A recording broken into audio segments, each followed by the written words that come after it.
首先查看您的系统版号属于在哪个版本。单击开始选择设置。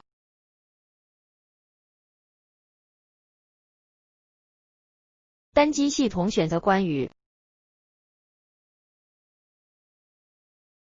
下方就会显示系统版本，这是目前最新版本 N20H2。以上这些旧版号都可以直接安装更新版号。下一步到官方网站下载最新版号，输入 Windows 日。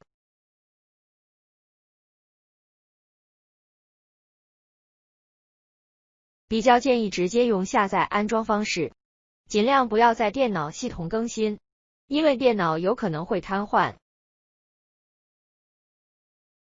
只要您的系统有达到最低要求，单击下载工具。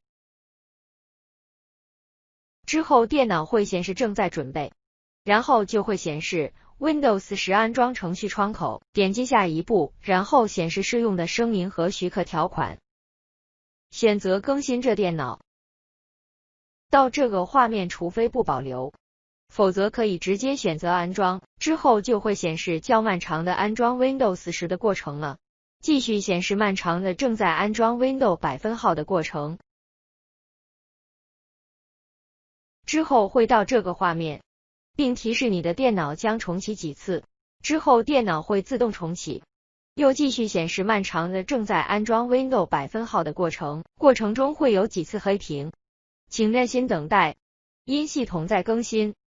可以离开电脑去做其他事，然后再回来时，就可以看到电脑桌面了。谢谢你的观看。